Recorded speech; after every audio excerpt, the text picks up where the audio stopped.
नमस्कार दोस्तों, जितने भी दिल्ली पुलिस के विद्यार्थी है या एसएससी जीडी की तैयारी कर रहे हैं उनके लिए यह क्लास बेस्ट होने वाली और ये सीरीज सबसे बढ़िया होने वाली, क्योंकि इस सीरीज में अपन क्या दिल्ली पुलिस जो कांस्टेबल 2025 है उसके लिए सबसे बढ़िया प्लान लेकर आए हैं।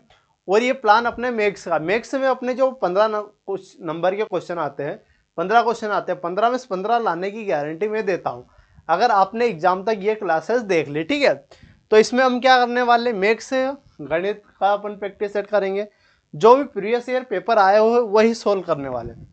14/11/2023 शिफ्ट फर्स्ट का पेपर सोल्व करने वाले हमारा शिफ्ट। ठीक है, फर्स्ट होने वाला है, रोज 11 बजे क्लास होती है, संपूर्ण एनालाइज हम इसका करने वाले और सिलेक्शन का मास्टर प्लान यही होना है। ये तो क्लास के बारे में जानकारी हो गई। अब आपको मुझसे क्यों पढ़ना चाहिए इसके बारे में बात करता हूँ। तो भाई साहब, मैंने क्या है, दिल्ली पुलिस को 2 बार क्वालिफाई किया हुआ, एसएससी जीडी को 2 बार, एसएससी सीपीओ जो दिल्ली पुलिस एसआई है उसको 1 बार, एमपी पुलिस को 2 बार, बाकी आरआरबी एनटीपीसी जो पिछली थी उसको क्वालिफाई किया हुआ है। तो इसलिए आप मुझसे पढ़ सकते हैं। तो ये कुछ प्रूफ आपके सामने, ये हमारे दिल्ली पुलिस का, ये हमारा रोल नंबर, ये नाम हमारा, ठीक है, दिलीप। ठीक है, ये दिल्ली एसआई, ये हमारा रोल नंबर, ये नाम। ठीक है, तो ये प्रूफ आपके लिए सिर्फ इतना बताने के लिए लाया हूँ, ऐसा तो मैं लाता नहीं हूँ, कि आप मुझसे पढ़ सकते हो। क्यों पढ़ सकते हो? क्योंकि ये बेस्ट होने वाला। ये आरआरबी एनटीपीसी का हिसाब, ये क्या, आरआरबी एनटीपीसी का हमारा रिजल्ट है। ठीक है, ये क्वालिफाई। बाकी ये हमारा किसका, एमपी पुलिस का। ठीक है, एमपी पुलिस का ये तो बता दिया। अब इससे सिद्ध क्या होता है, इससे ये आपको जानना चाहिए कि भाई जो एग्जाम में क्या आने वाला है वही कंटेंट आपको यहाँ मिलने वाला, क्योंकि इतनी एग्जाम क्वालिफाई की हुई है जिससे ये एक्सपीरियंस है कि एग्जाम में क्या पूछता है। तो दिल्ली पुलिस भी 2 बार क्वालिफाई की हुई है, तो दिल्ली पुलिस में जितने भी क्वेश्चन आने वाले एकदम बढ़िया क्वेश्चन आने वाले, वो जो प्रीवियस ईयर पेपर के क्वेश्चन है वही आने वाले। आप तो वही करेंगे। बाकी कुछ क्लासेस अपन चैप्टर वाइज भी लेने वाले हैं, तो वो भी आप देखना। तो ये हमारी पहली क्लास थी। ठीक है, तो इस क्लास को आपको देखना है। तो ये तो क्लास थी। आज हमारा कौन सा, 14/11/2023 का शिफ्ट फर्स्ट का पेपर होने वाला। रोज 11 बजे संपूर्ण एनालाइज हम इसका करते हैं। तो हमारा पहला क्वेश्चन आप देख लीजिए। ठीक है, तो पहला क्वेश्चन आपकी स्क्रीन पर क्या है, एक महिला को एक निश्चित दूरी तय करने में लगने वाला समय का 80% कम, क्या 80% कम करने के लिए अपनी कार की चाल के समय में कितने प्रतिशत की वृद्धि करनी पड़ेगी। ठीक है, कार की चाल, अगर दूरी कांस्टेंट होती है, क्या होती है, अगर दूरी समान होती है, कुछ चीज़ें मैं बता देता हूँ आपको, यहाँ ध्यान रखना। अगर दूरी आपकी क्या रहती है भाई साहब, दूरी अगर समान होती है, क्या दूरी अगर सेम होती है, समान होती है, तो आप क्या, आपको क्या एक चीज़ ध्यान रखनी चाहिए, अगर दूरी समान है तो जो समय होता है वो किसके ये व्युत्क्रम होता है चाल के। ठीक है, वो किसके होते हैं, चाल के। और चाल किसके होती है, और जो चाल होती है आपकी भाई साहब, चाल किसके होती है, ये आपकी होती है 1/समय की। तो ये चीज़ आपको याद रखना है, अगर आपका समय समान हो तो ये चीज़ें आपको याद रखना है। अब क्वेश्चन पर आते हैं अपन, क्या है, एक महिला एक निश्चित दूरी तय करने के लिए अपने समय का कितना, 80% कम करने वाला। 80% को क्या लिखता हूँ, 4/5। ठीक है, 4/5। यहाँ समय का रेशो लिखते हैं, यहाँ किसका रेशो लिखते हैं, समय का अगर रेशो लिखते हैं तो समय का रेशो वही पहले कितना था, 5 था। अब कमी कितनी करनी है आपको, कमी कितनी करनी है, 4 की कमी करनी, मतलब 5 से 4 1 हो रहा है, 5 में से 4 घटाएंगे 1। अगर ये समय का रेशो, आपकी दूरी समान है, तो चाल का रेशो क्या हो जाएगा भाई साहब, चाल का रेशो हो जाएगा आपका 1:5।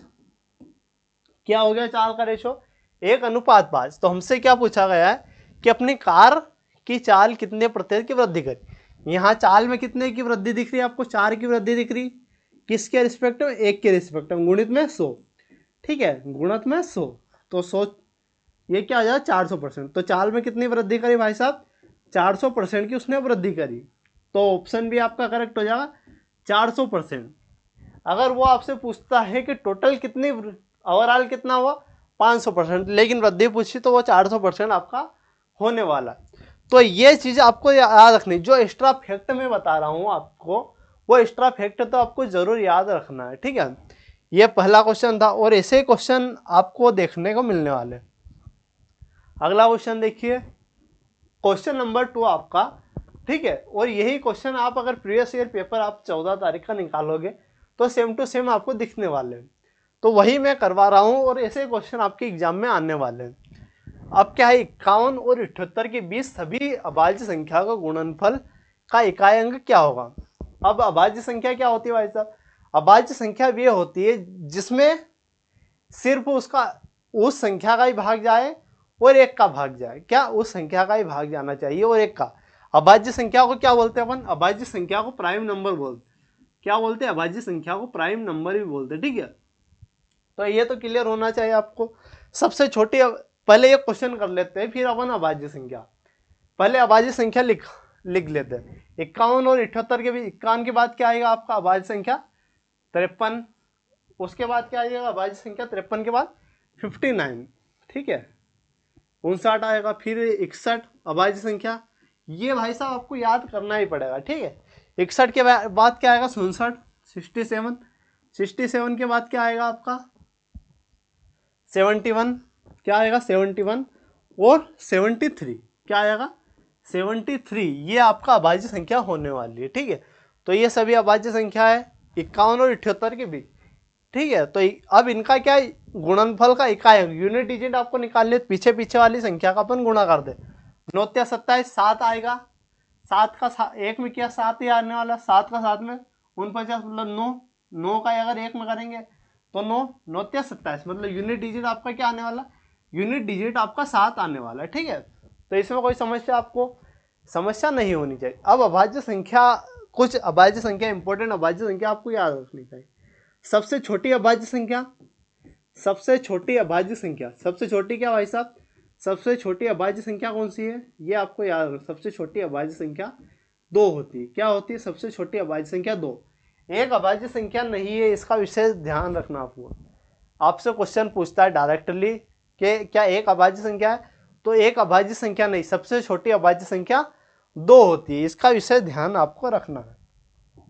अगला क्वेश्चन, अगला क्या है, यदि एक बक्सा, क्या है, यदि एक बक्सा आपका 350 की हानि पर 4650 में बेचा गया तो प्रतिशत हानि कितनी है, परसेंटेज में हानि कितनी होने वाली है। अब यहाँ कुछ फॉर्मूले आपको याद होने चाहिए। क्या फॉर्मूले, वे फॉर्मूले बता देता हूँ, ठीक है। क्या भाई, अगर आपको हानि, यहाँ हानि अगर दी हुई है, हानि बराबर क्या, क्रय मूल्य। हानि बराबर क्या होता है भाई साहब, हानि क्या होता है, अगर आपका क्रय मूल्य अगर ज़्यादा होता, हानि क्या होता है, अगर क्रय मूल्य, ठीक है, क्रय मूल्य अगर ज़्यादा हो विक्रय मूल्य से, क्या, क्रय मूल्य अगर ज़्यादा हो विक्रय मूल्य से, ठीक है, विक्रय मूल्य से, तो आपकी क्या होने वाली है, हानि होने वाली है। तो ये फॉर्मूला आपको याद रखना है। और कौन सा फॉर्मूला आपको, एक ये हानि परसेंटेज का, एक किसका, हानि परसेंटेज का, हानि प्रतिशत का फॉर्मूला भी याद होना चाहिए।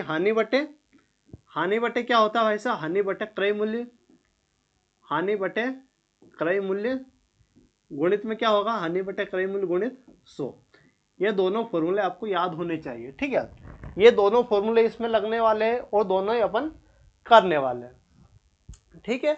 ये दोनों आपको याद, ठीक है, ये दोनों आपने याद कर लिए होंगे। एक बार इनको अच्छे से देख लीजिए, ठीक है, एक बार अच्छे से देख लीजिए। ये हानि बराबर क्रय मूल्य माइनस विक्रय मूल्य, हानि परसेंट हानि बटे क्रय मूल्य गुणित 100, हानि बटे क्रय मूल्य गुणित 100। ये दोनों फॉर्मूले आपने देख लिए होंगे। अब क्या भाई साहब, अब अपन हानि दी हुई है, हानि आपको पहले में रखते हैं, पहले में अगर वैल्यू रखते हैं, हानि कितनी है 350, हानि क्या है 350, क्रय मूल्य को मैं सीपी लिखता हूँ, क्रय मूल्य को क्या लिखते हैं सीपी, विक्रय मूल्य कितना आपका 4650, 4650 है। अगर यहाँ से अपन सीपी निकाल दें, सीपी निकालते हैं तो ये इधर आ जाएगा, तो 4650 और ये ओवरऑल 350 कितना हो जाएगा 5000, ये हो जाएगा 5000। अगर आपका सीपी है तो आपका इसमें अगर वैल्यू रखते हैं 5000 सीपी है, तो अगर इसमें वैल्यू रखते हैं, हानि कितनी है, हानि आपकी है 350, हानि तो क्लियर है, हानि कितनी है आपकी 350 है, आपका क्रय मूल्य सीपी कितना हो जाएगा 5000। क्रय मूल्य कितना है भाई साहब, क्रय मूल्य 5000 निकाल चुके हैं, गुणित 100, गुणित क्या भाई साहब 100, 2 जीरो काट दी, 1 जीरो से 1 जीरो, 5 7 मतलब 7% आपकी रेट होने वाली, क्या होने वाली 7% आपकी रेट होने वाली है। तो ये जो फॉर्मूले मैं बता रहा हूँ हर क्वेश्चन में, ऐसे अगर 5 से 10 क्लास में पूरी मतलब जितने भी मैथ्स के फॉर्मूले होने वाले पूरे कवर हो जाएंगे, ठीक है। तो ये दो फॉर्मूले आपको याद रखना है। अगला क्वेश्चन देखते हैं। अगला क्वेश्चन क्या है, निम्नलिखित में से कौन सा सहअभाज्य संख्या का युग्म है। सहअभाज्य संख्या क्या होती है भाई साहब, सहअभाज्य संख्या क्या होती है, सहअभाज्य को को प्राइम भी बोलते, सहअभाज्य को क्या बोलते हैं, को प्राइम, ठीक है। सहअभाज्य को क्या बोलते हैं, को प्राइम बोलते हैं, को प्राइम नंबर, को प्राइम नंबर भी बोलते हैं। इंग्लिश मीडियम वाले ध्यान रखना, को प्राइम नंबर भी सहअभाज्य संख्या को बोलते हैं। सहअभाज्य संख्या को प्राइम में क्या होता है, दो संख्या होती है जिनका एचसीएफ एक हो, यहाँ आपको याद रखना है जिनका क्या एचसीएफ क्या होना चाहिए, एक होना चाहिए। ऐसी संख्या आपको लेनी है जिसका एचसीएफ एक होना चाहिए, तो सहअभाज्य संख्या होती है। सहअभाज्य संख्या कैसी कैसी हो सकती है, इसमें आपका अभाज्य संख्या होनी जरूरी नहीं, ये आपको ध्यान रखना है। ऐसा कोई जरूरी नहीं कि अभाज्य संख्या, लेकिन एचसीएफ दोनों संख्या का एचसीएफ आपका एक होना चाहिए। तो आपको एचसीएफ एक देखना पड़ेगा। पहले अपन उठाते हैं 7 से और 7 5 35, मतलब यहाँ एचसीएफ ये तो होने वाला नहीं। दूसरी उठाते हैं, दूसरे में दोनों सम दिख रही है अपने को, मतलब सबसे कम 2 आएगा, एक तो अभाज्य होने वाला नहीं। अगर ये देखते हैं, इसमें थोड़ा डाउट लग रहा है आपने, ये वाली देखते हैं। अब यहाँ तीनों 7 से 21 और 3 कम 3, 7 9 की 63 और यहाँ 7 से 21, मतलब ये भी नहीं होने वाले। मतलब हमारा एक ही ऑप्शन आपको दिख रहा है, यह सहअभाज्य संख्या होने वाली। अगर इसको पूरी इस तरीके से सोल्व करेंगे तो अपना आ जाएगा। एक बार सोल्व करके बता देता हूँ, ठीक है। बाकी क्या था 198 और 175, क्या होने वाले 175। अब मेरे को टुकड़े करने कौन सा आसान हो गए, 175 के, 175 के टुकड़े करता हूँ अगर, तो ये किसके 25 7 175, 25 7 175, 25 तो इसमें है नहीं, 7 से करते 7 दूना 14, 7 दूना क्या 14 आ जाएगा, यहाँ 4 48 नहीं जाएगा। मतलब ये सहअभाज्य संख्या, इसका एचसीएफ क्या होने वाला, इसका एचसीएफ एक होने वाला। तो सहअभाज्य संख्या का आपको याद रखना है, जिसका एचसीएफ आपका एक होता है सहअभाज्य संख्या होती है। तो हमारा ऑप्शन सी आपका करेक्ट हो जाएगा। ये तो देख लिया ना कुछ चीजें। सब अभाज्य संख्या, अभाज्य संख्या जैसे 2 और 3 अभाज्य संख्या है क्या, बिल्कुल है, क्योंकि इनका एचसीएफ क्या है, इनका एचसीएफ एक है। क्या 2 और 6 अभाज्य संख्या है, 2 और 7 अभाज्य संख्या है, बिल्कुल है 2 और अभाज्य संख्या अभाज्य संख्या। क्या 2 और 4 अभाज्य संख्या भाई साहब, 2 और 4 अभाज्य संख्या हो सकती है, नहीं हो सकती। क्यों नहीं हो सकती, क्योंकि इसमें 2 कॉमन, इसमें 2 कॉमन है, ये नहीं हो सकती। आपको क्या ध्यान रखना है, ऐसी संख्या लेनी है जिसका एचसीएफ आपका एक होता, तो ये सहअभाज्य संख्या आपको ध्यान रखना है। अगला क्वेश्चन देखिए। अगला क्वेश्चन क्या है, क्वेश्चन नंबर 5 है हमारा। क्वेश्चन नंबर कौन सा, नंबर 5 है। अभी तक अपन 4 क्वेश्चन कर चुके और चारों क्वेश्चन में कुछ फैक्ट मैंने बताया, वो फैक्ट को आपको ध्यान रखना है। अगला क्वेश्चन क्या बोल रहा है, 600 मीटर, क्या है 600 मीटर की दौड़ में ए और बी, ए ने बी को 5 सेकंड की बढ़त दी। ए है बी है, ठीक है। ए ने क्या किया, बी को 5 सेकंड की बढ़त दी, मतलब यहाँ 5 सेकंड इसने बढ़ा दी, ये मान सकते हैं, ठीक है। बढ़त दी, फिर 20 सेकंड दौड़ से जीत ली, फिर भी किसने 5 सेकंड की बढ़त दे दी, फिर भी इसको कितने 20 सेकंड फिर भी कम पड़ गए, कितने ओवरऑल कितने 25 सेकंड इसको कम पड़ गए, ठीक है। 5 सेकंड तो पहले बढ़त दे दी, अगर 5 सेकंड बढ़त नहीं देता तो 25 सेकंड से ये हारता। ये चीज क्लियर हो चुकी होगी। यदि ए और बी की चाल का अनुपात, अभी मैंने बताया चाल अगर दूरी समान हो, चाल का रेशियो जो होता है समय का रेशियो का इन्वर्स होता है। तो यहाँ चाल का रेशियो आपका दिया हुआ है, चाल का रेशियो क्या दिया हुआ भाई, ए और बी, ठीक है। चाल और समय भी लिख देते अपन, तो इसमें कोई समस्या नहीं होगी आपको, ठीक है। चाल और समय, चाल का रेशियो क्या है, चाल का रेशियो आपका 2:1 है। चाल का रेशियो क्या है 2:1, तो समय का रेशियो क्या होगा, समय का रेशियो अपोजिट हो जाएगा। अभी क्वेश्चन किया अपन ने, समय का रेशियो अपोजिट हो जाएगा। तो यहाँ कितने का, यहाँ 1 का डिफरेंस, मतलब 1 के डिफरेंस से वो हारा। 1 डिफरेंस आपका 25 सेकंड के बराबर, 1 का डिफरेंस आपका किसके 25 सेकंड के बराबर। तो ये कितना 50 सेकंड हो जाएगा, 50 हो जाएगा, और ये आपका 25 सेकंड हो जाएगा। ठीक है, इसमें कोई समस्या नहीं। तो बी की चाल ज्ञात करनी, अपने को क्या करना, बी की चाल अपने को बात ज्ञात कर। दौड़ कितने मीटर की है, दौड़ आपकी 600 मीटर की है।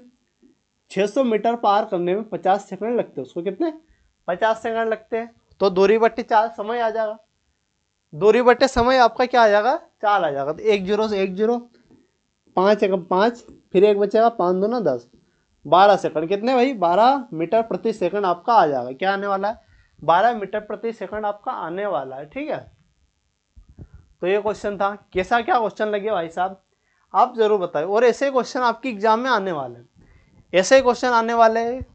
तो अगला क्वेश्चन देखिए, अगला क्वेश्चन क्या है, क्वेश्चन नंबर 6। कौन सा क्वेश्चन नंबर आपका, क्वेश्चन नंबर आपका 6 होने वाला है। तो इस क्वेश्चन को आपको देखना है। क्वेश्चन नंबर क्या है, 6। ए बी सी है, क्या है, ए बी सी 3 लोग हैं, एक के बाद एक क्रमश कार्य करते हैं, मतलब पहले ये करता फिर भी उस प्रकार, जिसमें से प्रत्येक अलग अलग करते हैं। अगर सभी अलग अलग करते हैं तो ए 10 दिन में, बी आपका कितना, बी कितने दिन में 16 दिन में, और सी आपका 12 दिन में। अगर सभी अलग अलग करते हैं इतने इतने दिन में करते हैं। अब क्या है भाई साहब, अगर सभी अलग अलग कर रहे थे इतने इतने दिन में, इनका एलसीएम अगर निकालते, एलसीएम निकालने की एक शानदार ट्रिक बताता हूँ। एलसीएम ऐसा निकालो कि आपको मजा आ जाए। कैसे निकालेंगे, अपने को क्या इसके टुकड़े करने, 5 दूना 10, इसके टुकड़े कर दिए अपन ने। अब क्या करेंगे, 16 अगर यहाँ लेना आपको, तो 8, 8 दूना 16, मतलब 8 दूना 16, यहाँ 16 है तो 8 लेंगे, 2 तो पहले से ही है। ठीक है, इसमें क्लियर। अब 12 लेना, 12 लेना है, मतलब इसमें अगर टुकड़े करता हूँ 8 के, अगर टुकड़े करता हूँ 4 गुणित 2, ये टुकड़े हो जाएंगे। अगर 12 के टुकड़े करता हूँ तो 4 3 12 होगा। 12 के क्या होता है, 4 3 12, मतलब 4 तो है, 3 और आपको लेना है, 3 और लेना है, इसमें कोई समस्या नहीं होगी। अब इनका इफिशियंसी निकाल दे, 10 अगर निकालेंगे तो 10 यहाँ से कट जाएगा, 4 दून 8, 8 या 24, ए की इफिशियंसी कितनी 24 आ जाएगी।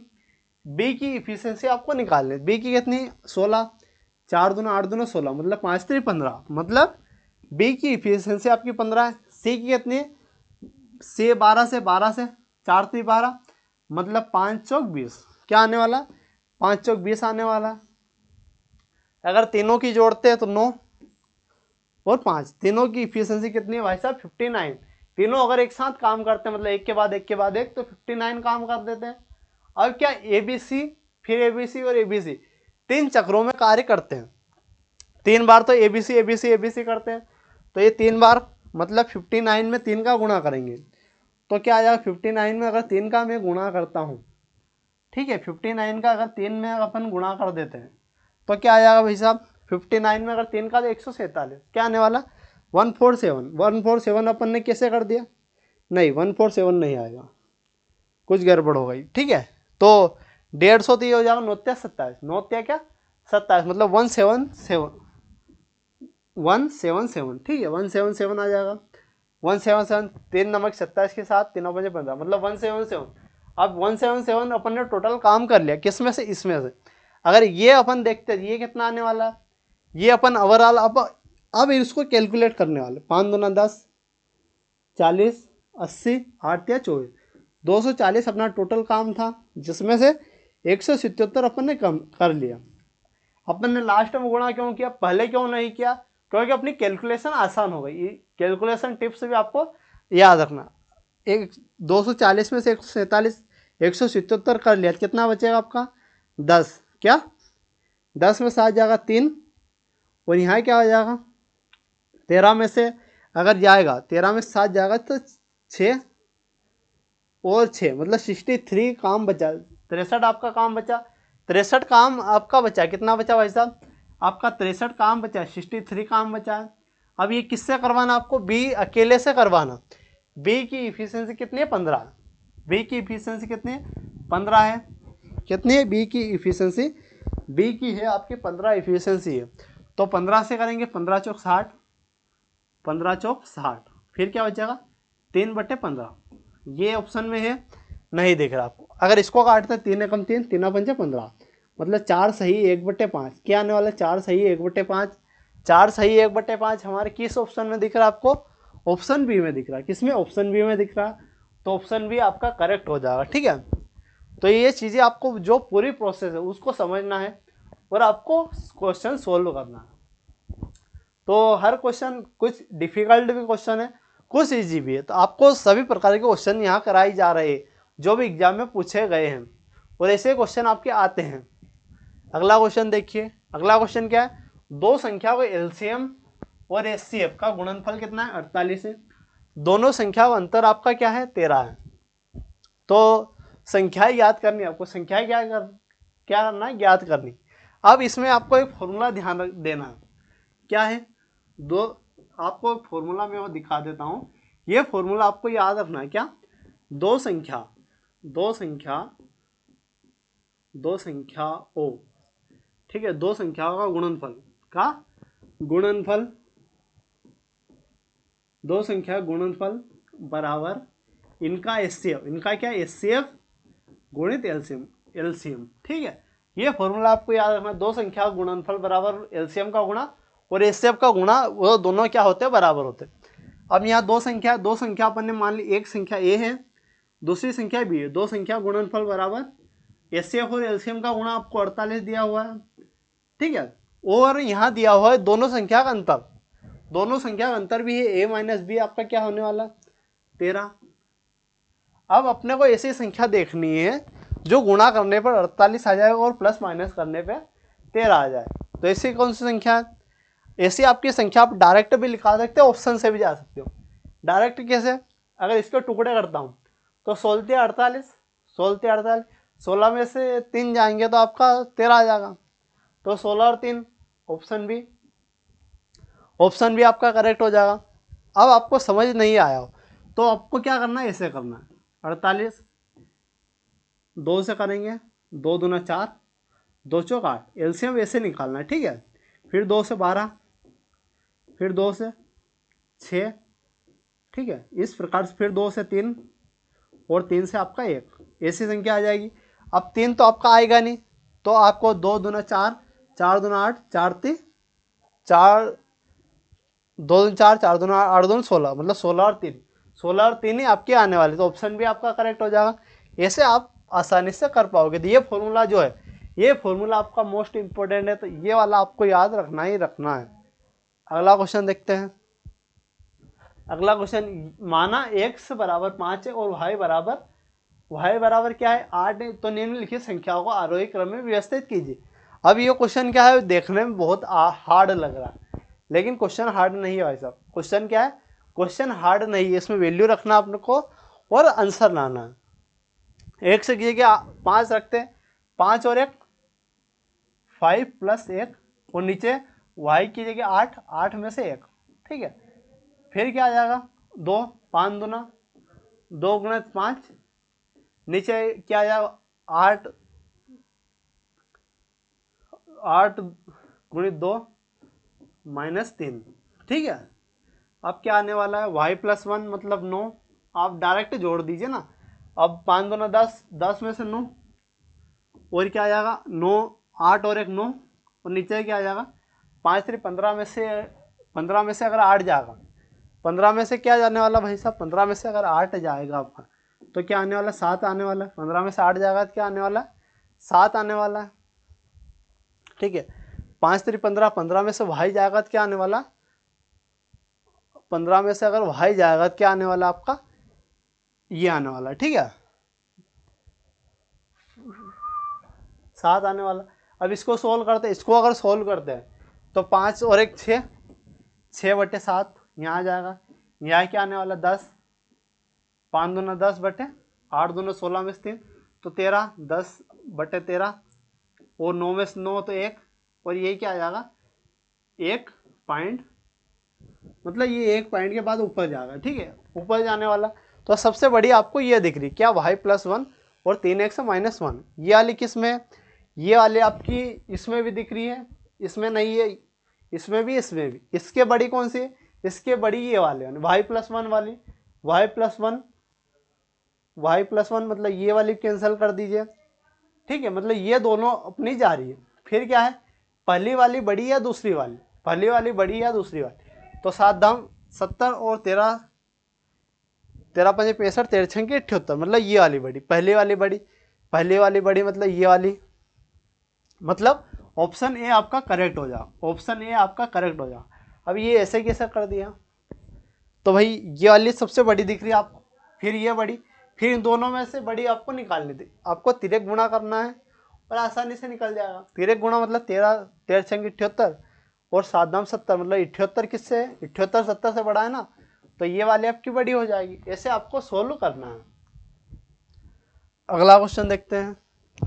अगला क्वेश्चन क्या है, क्वेश्चन नंबर 9। क्वेश्चन नंबर कौन सा, क्वेश्चन नंबर आपका 9 होने वाला। इसमें क्या 1500 है, 1500 की राशि 3 वर्षों के लिए 5% वार्षिक दर से साधारण ब्याज कितना हो। 5% जो साधारण 3 वर्ष के लिए साधारण ब्याज निकालना है, तो साधारण ब्याज का फॉर्मूला क्या होता है भाई साहब, मूलधन गुणित दर गुणित समय बटा 100। क्या होता है, साधारण ब्याज का मूलधन गुणित दर गुणित समय बटा 100 होता है। तो इसको अपन सोल्व करते हैं, तो RT% भी अपन निकाल देते हैं। तो 1500 मूलधन है, दर आपका 5% और ये समय आपका 3 वर्ष, अपन क्या आ जाएगा, अपन आपका 100, 2 0 से 2 0, 5 3 15, 15 का स्क्वायर 225, 15 का स्क्वायर क्या 225। अब 15 का स्क्वायर अपन ने डायरेक्ट कैसे कर दिया, तो 15 तो ये 5 3 15, 15 और 15 गुणा हो जाएगा 225 ही आने वाला है, ठीक है। तो ये क्वेश्चन था, कैसा क्या लगा आपको कमेंट बॉक्स में बताना। अगला क्वेश्चन देखिए। अगला क्वेश्चन, क्वेश्चन नंबर 10। कौन सा, क्वेश्चन नंबर 10 आपका अगला क्वेश्चन है। ये देखिए, एक कक्षा में 50 छात्र हैं, कितने 50, 20 छात्रों का औसत कितना है, 20 छात्रों का औसत कितना है भाई साहब 70 है, ठीक है। और शेष 30 छात्रों का, शेष कितने 30 छात्रों का औसत कितना है 80 है। तो यहाँ अपन जूनियर सेटिस्फाई मेथड लगा सकते, JSM लगा सकते ना, तो कम से कम 70 तो होगा ही, कितना होने वाला 70 तो होने वाला। ये 70 से कितना ज़्यादा है, ये 10 ज़्यादा है, कितना 10 ज़्यादा, 10 ज़्यादा किसके रिस्पेक्ट में, 30 बंदों के रिस्पेक्ट में ज़्यादा है। अब अगर ये ज़्यादा है सभी में बटेगा, सभी में बटेगा, तो मतलब ओवरऑल कितना 50 है, तो 1 0 से 1 0, 5 6 30, मतलब 70 और 6 आपका 76, मतलब ओवरऑल क्या होने वाला 76 आपका करेक्ट आने वाला, ठीक है। तो ये JSM मेथड आपको याद रखनी है, JSM मेथड। इसके अलावा आप क्या कर सकते हो, इसके अलावा आपकी बेसिक मेथड भी 20 छात्रों का कितना 70 है, प्लस 30 छात्रों का क्या है 80 है, ठीक है, बराबर जो 50 छात्रों का अपने को पता नहीं, तो एक समान लेते हैं। तो ऐसे इसको सोल्व करके भी आ जाएगा। बाकी JSM आपका बेस्ट है, इसको ध्यान रखना है। अगला क्वेश्चन क्या, क्वेश्चन नंबर 11। क्वेश्चन नंबर 11 ये भी बेस्ट क्वेश्चन होने वाला है, वो सभी आए हुए क्वेश्चन है भाई साहब। एक जो है 128/3 पाई आयतन वाला आइसक्रीम शंकु बनाया जाना है, जिसमें शंकु की ऊंचाई इसकी त्रिज्या से 2 गुनी, त्रिज्या से क्या है 2 गुनी, शंकु की तिर्यक ऊंचाई आपको निकालनी। यहाँ 2 फॉर्मूले आपके काम आने वाले। एक तो शंकु क्या होने वाला, शंकु की तिर्यक ऊंचाई का फॉर्मूला क्या होने वाला है, शंकु की तिर्यक ऊंचाई का फॉर्मूला क्या होने वाला, रूट में क्या होने वाला R² धन H²। एक तो शंकु की तिर्यक ऊंचाई का फॉर्मूला होने वाला, एक शंकु का आयतन, एक शंकु का क्या होने वाला है, शंकु के आयतन का फॉर्मूला क्या होने वाला, शंकु के आयतन का 1/3 पाई R² H, ठीक है। तो ये दोनों फॉर्मूले आपको ध्यान रखना है। अब क्या है, अब यहाँ बोला गया है जिसमें शंकु की ऊंचाई जो है, अगर त्रिज्या आपकी क्या त्रिज्या मान लेते क्या है, त्रिज्या अगर R है, तो हाइट क्या होगी, हाइट क्या होने वाली, जो उसकी शंकु की ऊंचाई त्रिज्या से 2 गुनी, मतलब 2R हो जाएगी, मतलब क्या होने वाली 2R हो जाएगी। अब आयतन में अपने को वैल्यू रखनी, आयतन क्या है आपका 1/3 पाई R² की जगह रखेंगे, तो R का स्क्वायर क्या होने वाला, R का स्क्वायर और 2R क्या हो जाएगा, ये आपका 2R हो जाएगा, बराबर क्या होने वाला, बराबर आयतन आपको दिया हुआ 128/3 पाई, ये आपका आयतन दिया हुआ है, ठीक है, आयतन दिया हुआ। अब इसको सोल्व करेंगे, ठीक है, इसको पाई से पाई काट देंगे, पाई से पाई कट गया, 3 से 3 कट गया। ठीक है, अब अगर 2 से काटेंगे इसको, 2 से अगर काटा इसको, दो दो छंकी 12, 2 चौक 8, 64, मतलब आर क्यूब हो जाएगा आपका। आर क्यूब क्या हो जाएगा भाई साहब, आर क्यूब हो रहा है आपका 64। आर क्यूब अगर 64 है तो आर की वैल्यू क्या आ जाएगी, आर की वैल्यू 4 आ जाएगी। 4 क्यों आ जाएगी, क्योंकि 64 किसका क्यूब है, 64 4 का क्यूब। 64 किसका है, 64 आपका 4 का क्यूब होने वाला। तो आर की वैल्यू आपकी क्या आने वाली, 4 आने वाली। अब इसमें वैल्यू रखने वाले, इसमें अगर वैल्यू रखते एच की जगह अपन 2 आर रखेंगे, 4 का स्क्वायर क्या आ जाएगा, 4 का स्क्वायर तो 16 आ जाएगा। और एच की जगह क्या रखेंगे 2 आर, 2 आर क्या है 4 दूना 8, मतलब 8 का स्क्वायर क्या आ जाएगा 64, 8 का स्क्वायर 64, तो 16 और 64 क्या हो जाएगा भाई साहब, 16 64 80 हो जाएगा। 80 रूट में 80 हमारा ऑप्शन ए सी में, तो ऑप्शन सी आपका करेक्ट हो जाएगा। क्या है ऑप्शन सी में, तो ऑप्शन सी आपका करेक्ट हो जाएगा। ठीक है, अगला क्वेश्चन। ऐसे क्वेश्चन आपको देखने को मिलने वाले भाई साहब। ठीक है, तो ये क्वेश्चन और ये ट्रिक है, आपको कैसी लग रही।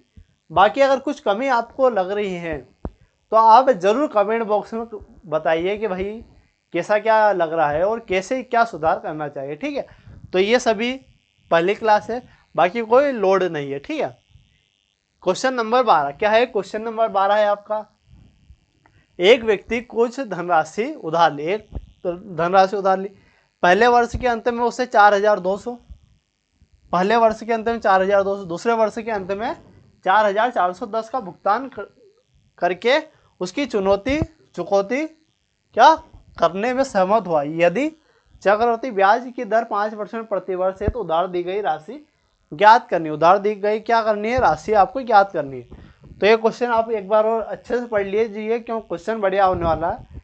बाकी अपन इसको सोल्व करते हैं।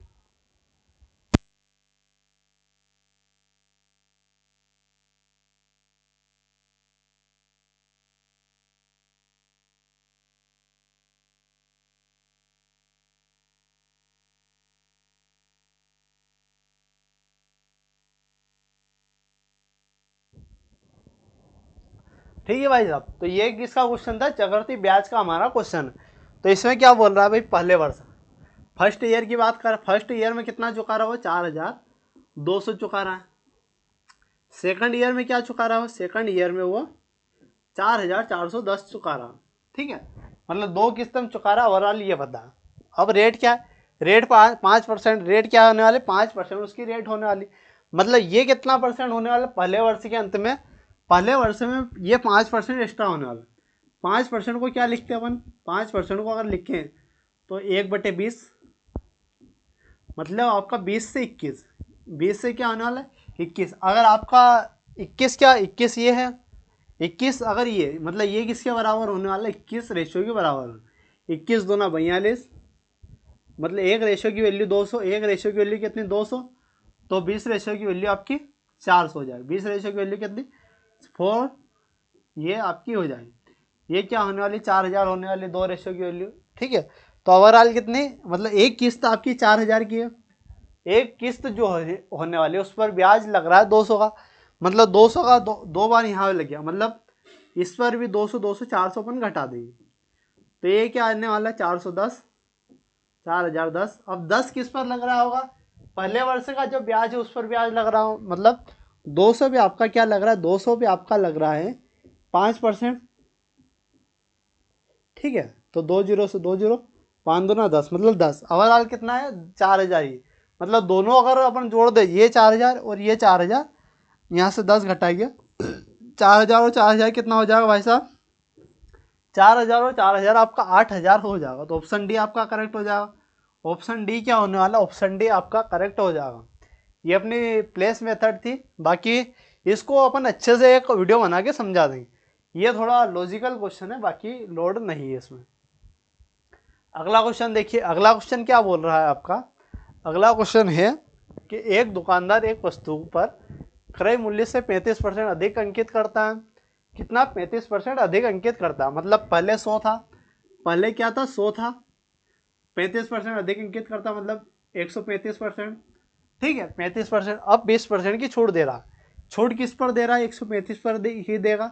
छूट दे रहा 20% की, मतलब 4 बटे 5, 5 से अगर हम काटेंगे, 5 दूना 10, 5 7 35, 27 चौक 108, 27 चौक 108, 27 चौक क्या हो जाएगा 108 होने वाला। 100 से कितनी वृद्धि हो रही है, 100 से वृद्धि हो रही है आपकी 8 की, तो 8 आपका करेक्ट हो जाएगा, ऑप्शन सी आपका करेक्ट हो जाएगा 8%। ठीक है, तो ऑप्शन सी करेक्ट हो जाएगा 8%।